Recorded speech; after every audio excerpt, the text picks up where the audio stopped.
What's up, everybody? Give a couple of minutes for everybody to kind of filter in here.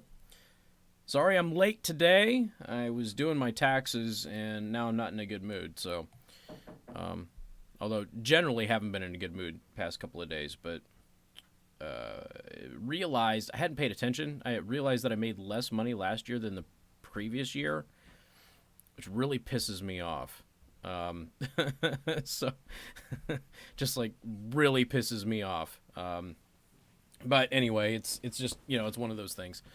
So there's a lot of stuff happening outside that I haven't told anybody about that's just kind of wearing on me, I think. But other than that, it is what it is, I guess. So Alex keeping everybody updated on the coronavirus deaths, and I got to get into the live chat channel over on Discord. I'm not going to use it right now. I'm just setting it up for the radio show since I'm already a little bit behind.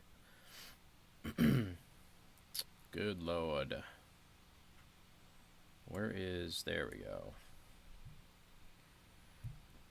Yeah, and, it was one of those things, too. It was really weird because my accountant, set it up for today because they were, booked really solid, and they set it up, and I missed the call. And they had already arranged it for the 1st, which is way late. And I don't know, it was just real strange. And I couldn't get it moved. And then, of course, the virus happened. So then we have to do everything, remotely. And it's a whole thing. And so I'm sure that he's going to have to call and ask questions and all of that stuff. Because the accounting software, I checked So I used some pretty decent software online for free for the business. And they have a really cool feature which just lets you kind of categorize every one of your expenses, and unfortunately you can't export that. I thought you could, and so last night when I checked on everything to make sure everything was all set to go, I was like, all right, cool, I'll just download everything and upload it to the shared folder tomorrow. Well, that didn't work today because nothing was organized the way that it was supposed to, because even though you can see that it's organized there, you can't export that data. You have to download a different file with the transactions exported, but none of the categories and none of the sorting that you painstakingly went through is exported that way. So really the only reason that anything is categorized is simply because you have it set up that way when you log into the account, and so it's just for visual reference, but it has absolutely no benefit whatsoever in doing your taxes. Drives me nuts. So doing your taxes, doing your books, doing everything, it's a total waste of time. So I'm a little pissed off about that.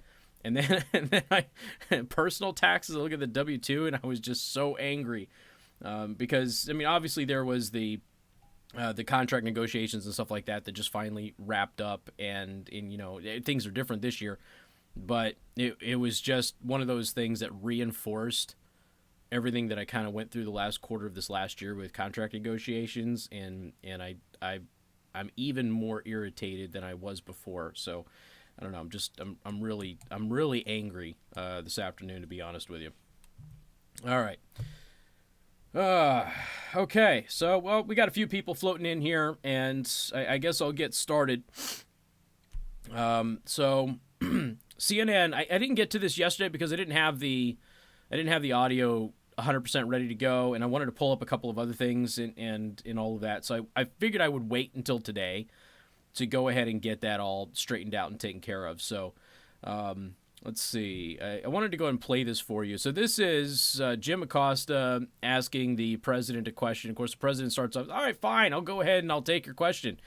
Let's see how this goes. For those of you who don't know, and I know that the vast majority of you do, but just in case there's somebody who's filtering in from YouTube or Twitch or Twitter who doesn't know any of this, Jim Acosta is about the biggest partisan hack in news media that you're going to run into. And his entire game, he's hated by his peers who don't like Trump. That's how bad he is.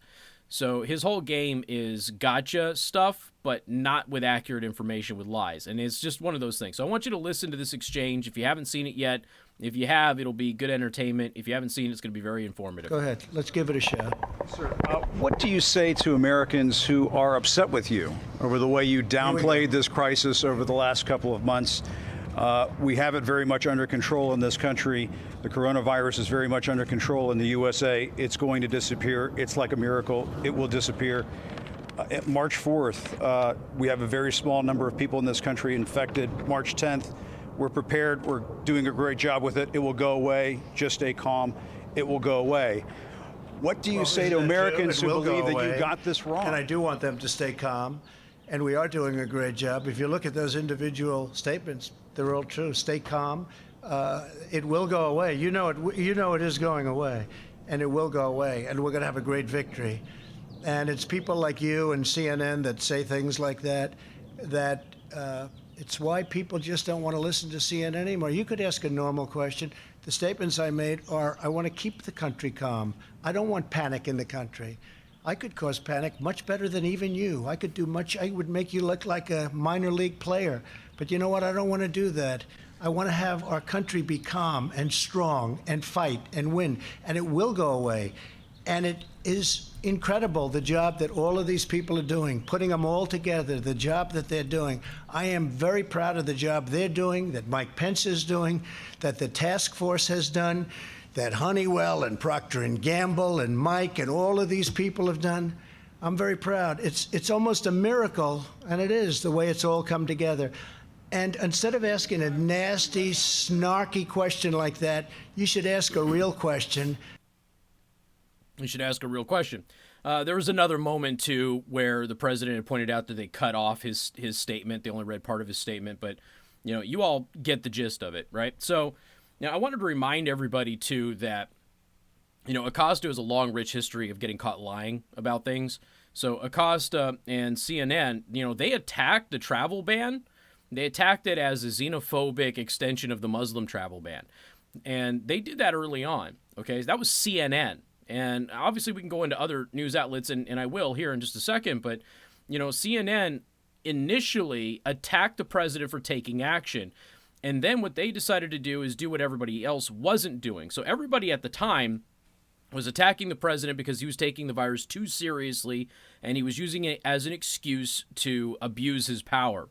Then what CNN decided to do after they were doing what everybody else was doing was they decided to switch it and go, the president's not doing enough, even though we still don't like the travel ban. And that's just kind of how it all worked out. It's a really preposterous way of doing things.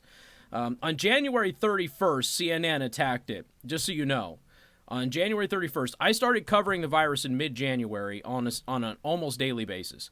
So on January 31st, with the expansion of the travel ban that happened, CNN attacked it by saying one of the president's signature policies, which has been derided by critics as an attempt to ban Muslims from the U.S. to include 6 new countries. And they attacked it as, a xenophobic extension of the Muslim ban on January 31st. So it's been quite interesting watching all of these people who attacked him on a regular basis, all of a sudden pretending that he wasn't taking it seriously when they were the ones that weren't taking it seriously. Give you another example. Representative Nadler slammed the travel restrictions as, quote, irrational from stopping China's coronavirus. Okay.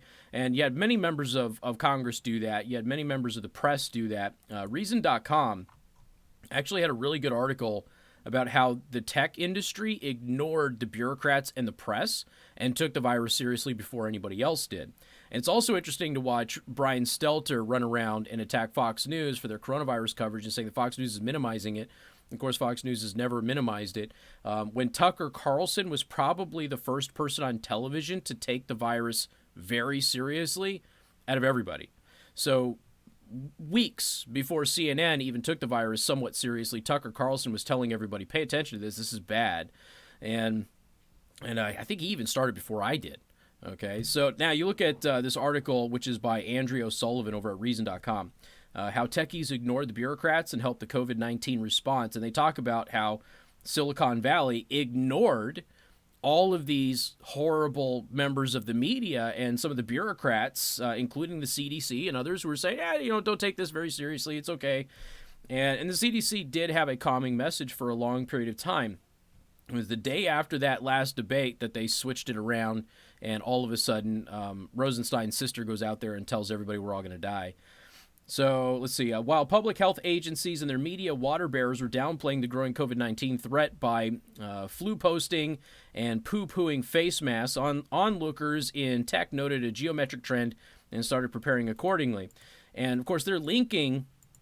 So one thing that Reason.com does fairly well most of the time is they will go out there and they will source their material. A lot of places don't source their material anymore. So this is from the Washington Post. Get a grip, America. The flu is a much bigger threat than coronavirus for now. Okay, so that was the Washington Post. That was on February 1st, all right? That was the day after CNN attacked the travel ban. Vox, V-O-X.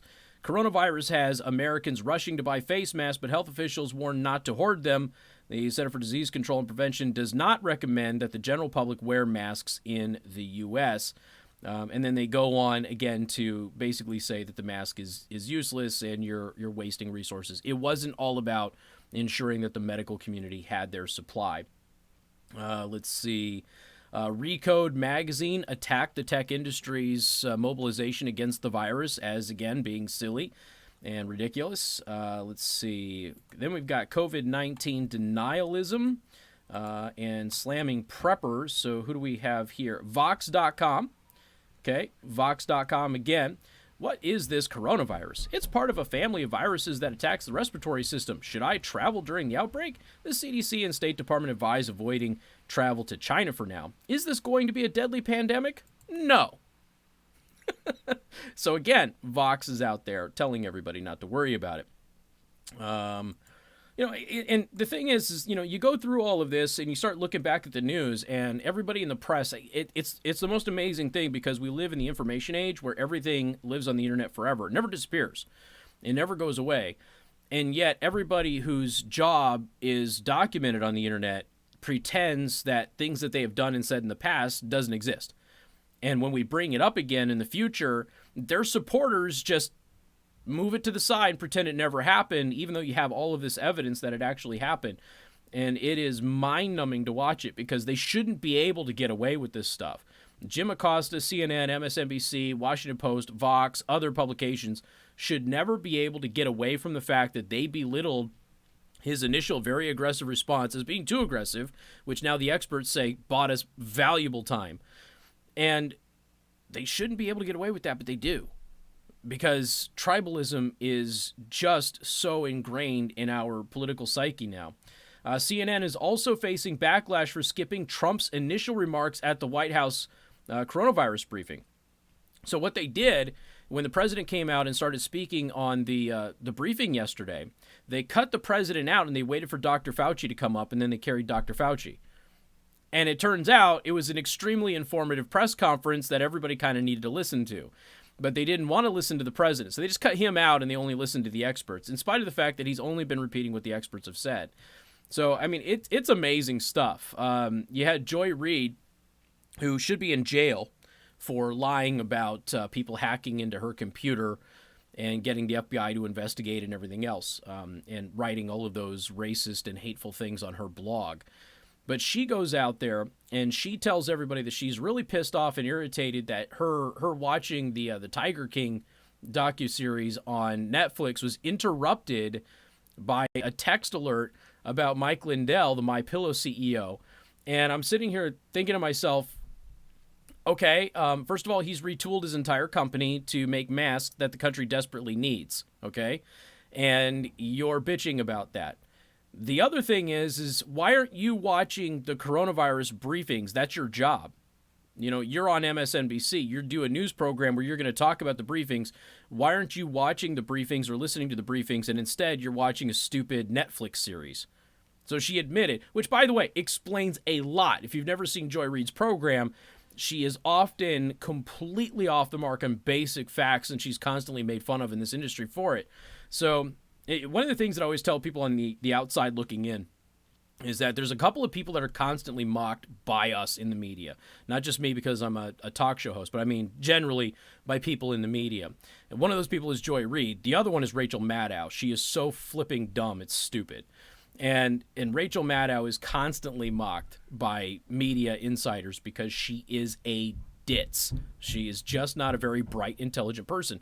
And she can speak well, but she's not bright, she's not intelligent, and she doesn't do the legwork to make sure that she is informed on things, which is why she keeps getting caught, figuratively, of course, with her pants down. So it's been, again, very enlightening on all of this. Then you got Nancy Pelosi, who says, hey, the president needs to enact the DPA. Well, he did like 2 weeks ago. She just did this yesterday. She called on the president to enact the DPA. He did. Weeks ago. This is like when Joe Biden gave his coronavirus speech where he called on the country to do a bunch of stuff that the president had already done. It's like, what are you talking about?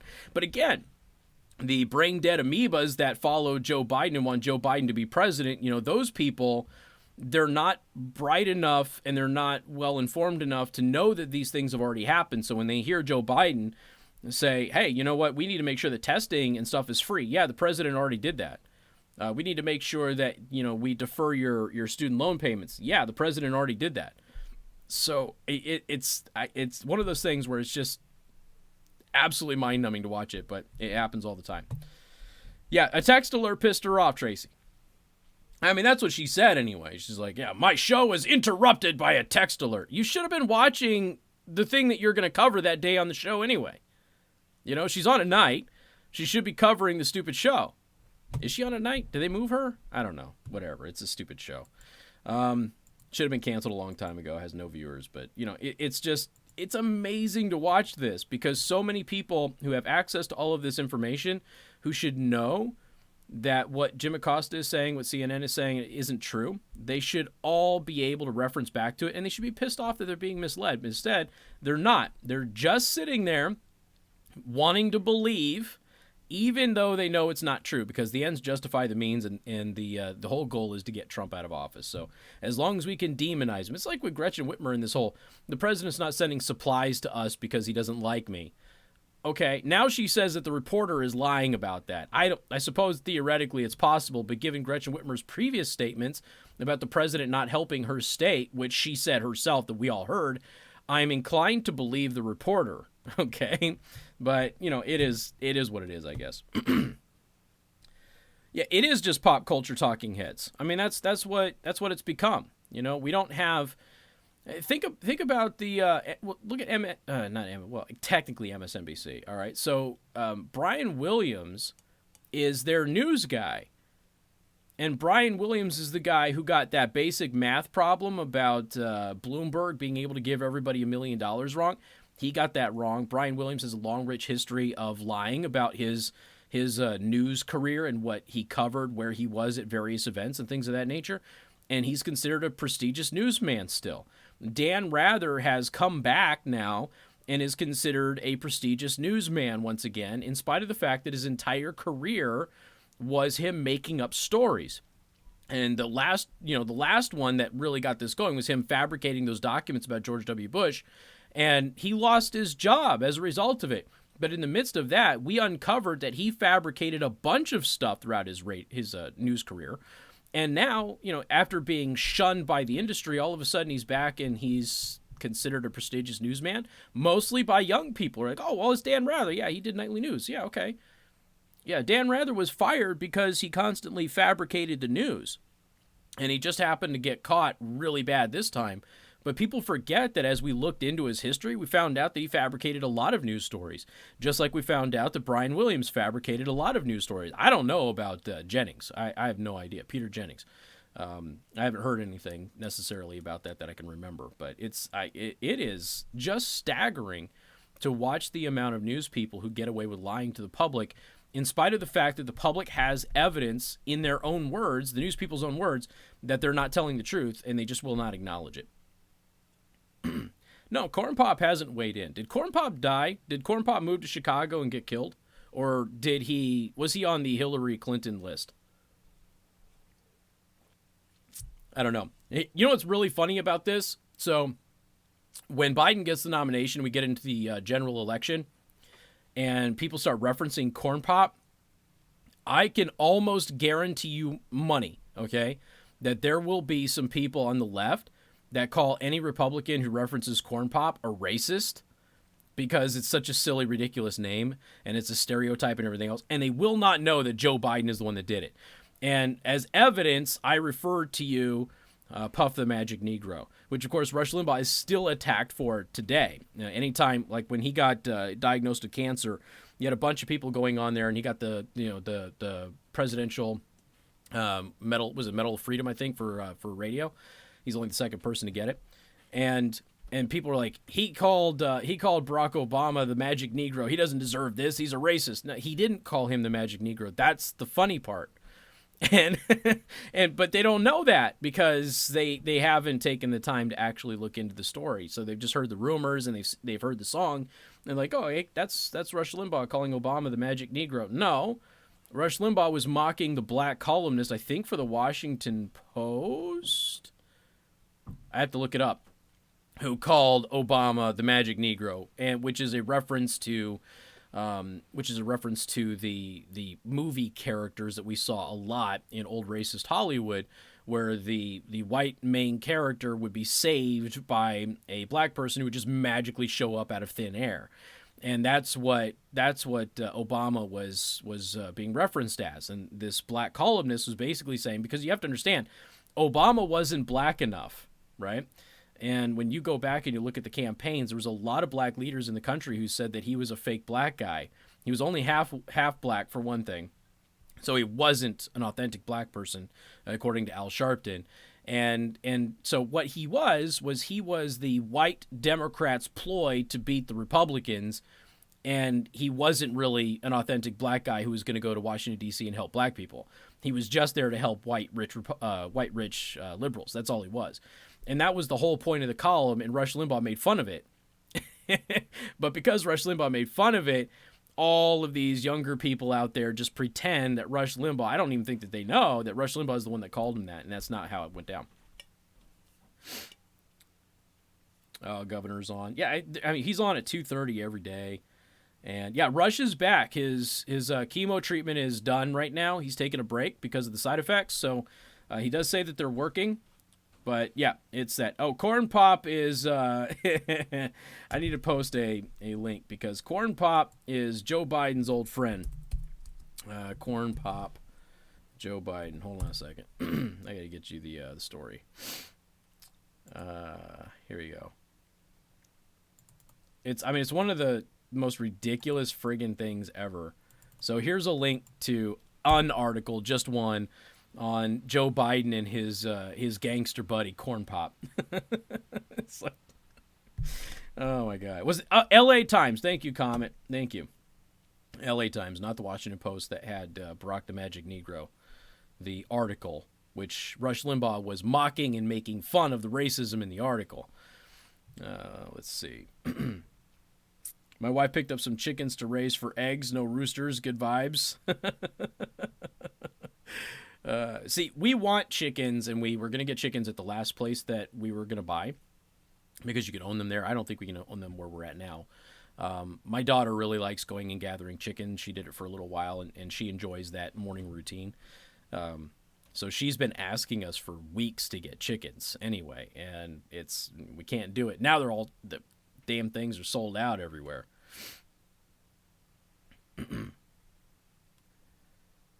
Well, and that's just it, Warren. I mean, the news right now is designed to scare the hell out of you.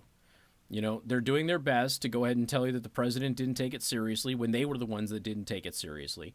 They're the ones that are out there telling you that the treatment that is not 100% effective, but the treatment that is extremely effective, and it is 100% fact that it's effective in multiple studies across multiple nations and multiple witnesses in the United States, and doctors included, are telling you it's working, and the press is telling you that it doesn't work.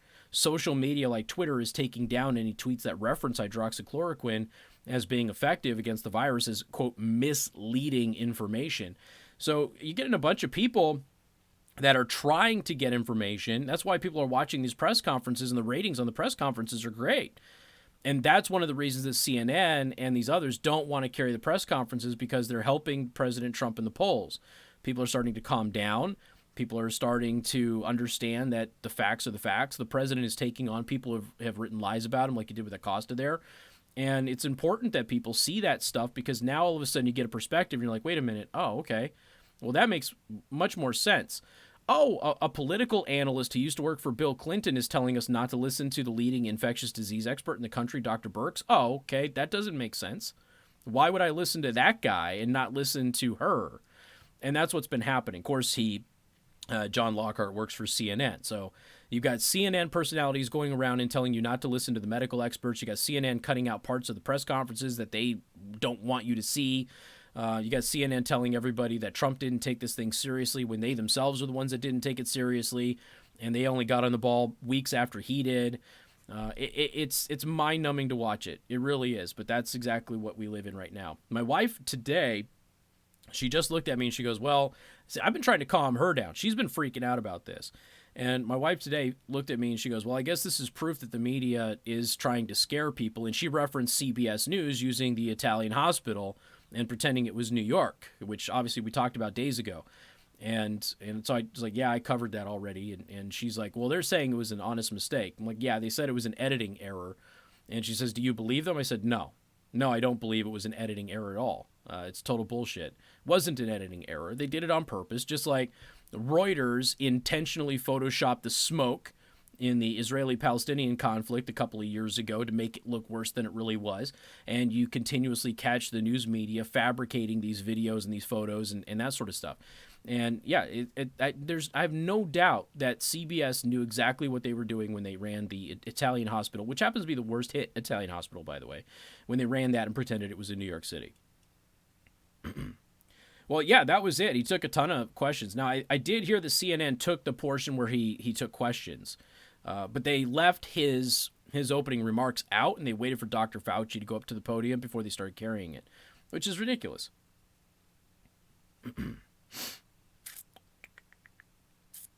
All right, let's see.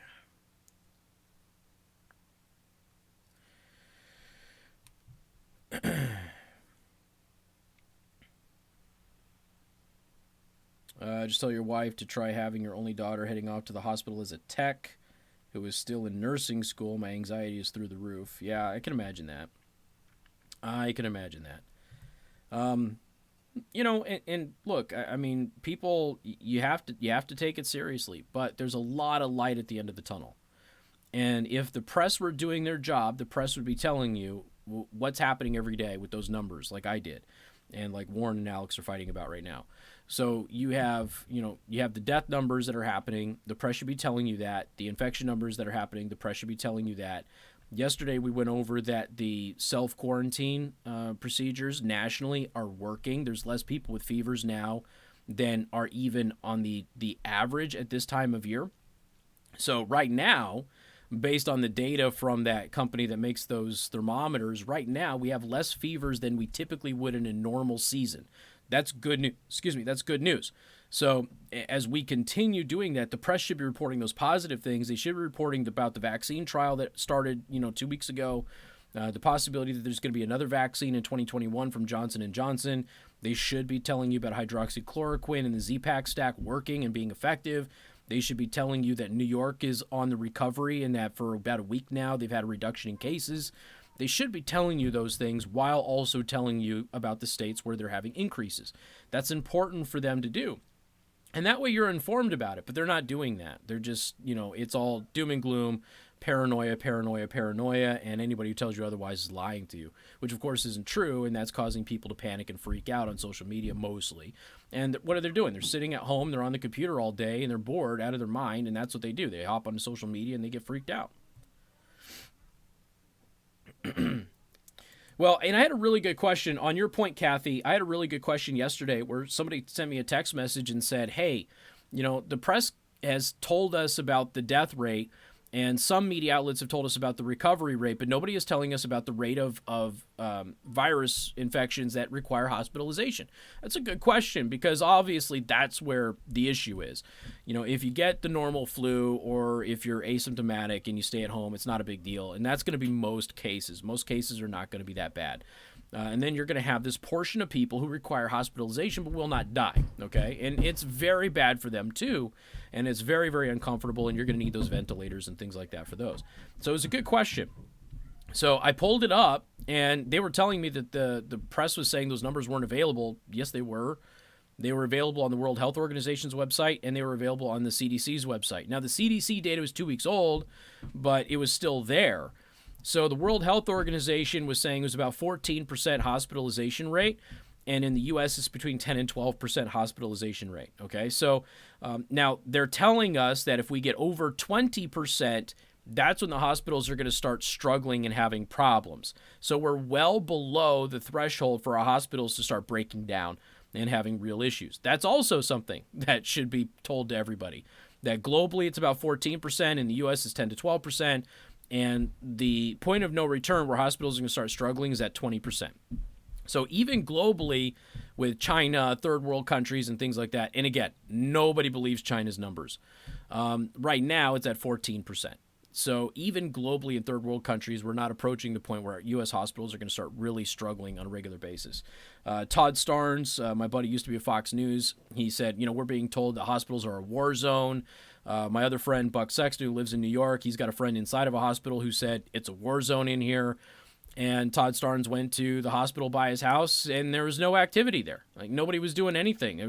Parking lot was empty. There was no serious cases happening. And so again, that's just one hospital, and they typically designate a certain hospital for the patients, but it's something that at least is worth knowing and talking about and informing the public about. Yes, I mean, in New York, I don't know what the percentage of hospitalizations in New York are.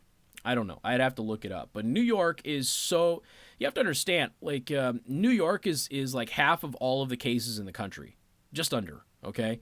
And they are by far and away the biggest hit place. And then, of course, what happens is we get these videos from Queens where nobody in New York is self-isolating. Nobody is doing social distancing. They're all going to the park like it's a normal summer Springs day or whatever it is, and they're all just hanging out with each other, and the virus keeps going in New York. And in spite of that, New York has still had a reduction in new cases, a reduction in hospitalizations, and a reduction in death for like a week straight. So it's still positive news, even though there's a large swath of New York that isn't taking it seriously. And I do have to wonder if they're not taking it seriously because CNN is telling them not to. CNN is telling you that the experts that come onto the press conferences every day and tell you what to do are just Trump hacks, and they're lying to everybody. So that has to be something taken into consideration. And Alex, you have a fair point. He doesn't know what's happening on the inside of the hospital. That's true. Generally speaking, if there is activity outside of a hospital, there's activity inside a hospital and vice versa. But depending on the transportation and everything that's happening, 100%. He also acknowledged that was just that hospital. And if that hospital is not a hospital that is going to be designated as a COVID-19 hospital, they won't have those cases. California's not. We expected California to be a lot worse. LA got hit pretty hard early on. Obviously, Seattle got hit first. But it's been New York primarily. And, perhaps it's because New Yorkers just weren't taking the directives seriously. I don't know. But, New York, when I went over the numbers, was it Monday? New York had over 60,000 cases. And the next closest state to their numbers was New Jersey with like 12,000. So it's not even New York is slightly in the lead. New York is by far and away the thing that is skewing the U.S. numbers. And that may change as the virus starts spreading around and we start getting into areas that are like Virginia just issued the stay-at-home order yesterday, I think it was. So we may very well see that change as more testing happens. And obviously Indiana keeps getting more cases every single day. But New York is the epicenter of this thing, without a doubt. And I do wonder if it's because they're not taking the experts seriously.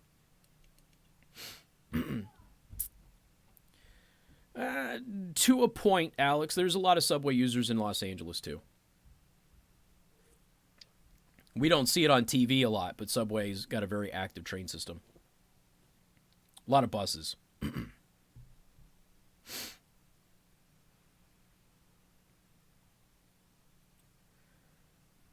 Yeah, well, Texas is basically doing that with everybody. They're not admitting anybody without quarantine. That's Texas finally decided they were going to do that, which probably not a bad move. I know that a lot of people got really pissed off at Florida for doing that, but you can't really blame Florida either. And Florida hasn't become an epicenter after spring break. That's something else too. They haven't become an epicenter. So it's. But the thing is that the press should be telling everybody all of these things that we're discussing, instead of just having that one doom and gloom narrative and belittling any of the light at the end of the tunnel. There's a lot. I mean, new plasma research is coming out too. Now, China is also saying that they were able to treat patients using the blood of people who had recovered as like an antibody. It also is information that came out of the Daily Mail, and the Daily Mail has been pushing out Chinese communist propaganda from day one. So I don't necessarily believe it, but I'm just letting you know that it's out there. All right. You got like 2 minutes for any questions, anything like that for me, and then I got to bounce and get ready for the radio show because we go live at 3 o'clock. I'm out of energy drinks too, damn it. I might go up and get some coffee. Well, that's another thing to consider, too, is the temperatures in California are warmer. And there is the theory that warmer weather is going to kill off the virus. But we don't know for sure yet. New York is more concentrated, than even L.A. L.A. has a lot of suburbs. New York doesn't, so... there is going to be that, without a doubt. But you can't ignore the footage that you're seeing from Queens, which is the hardest hit area, and they're just going to the park like normal. They're not doing any of the recommended social distancing or anything. None of it's happening in New York, at least not in the hardest hit areas. I hope so. I mean, I hope Daniel is right, and I hope that we're getting to a point where people are starting to realize, okay, it's bad, and it's particularly bad for certain people, but this isn't what the press has played it up to be. I hope that that's the case. Thank you, David. I appreciate it. All right. Well, good deal. All right, I'm going to bounce out of here. I'm going to go make myself some coffee. Do I think it pushes past June? I'm not going to say that, no. I don't think so. I think we'll probably get through April, and it may go into May a little bit, but I don't see June. But I could be wrong. I mean, we'll see what happens. Well, yeah, I think I'm going to go get some coffee.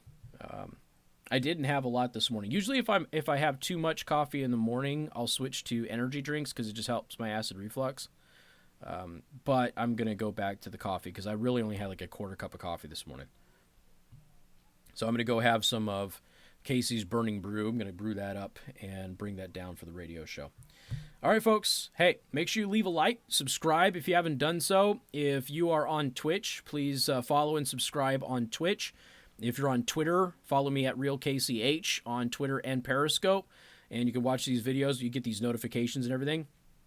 So make sure you do all of that. It really is a big help, especially since I'm demonetized on YouTube. And just share it. Make sure you share it, you comment, you do all that stuff that interacts with the video, which helps the algorithms let me be noticed. And we started off a little slow because I was a little late, but eventually we picked up a bunch of people, so that's good. All right, I am going to bounce on out of here. You all have a wonderful night. I will talk at you in just a couple of minutes on 95.3 MNC, and I'll see you back here tomorrow at around 2 o'clock.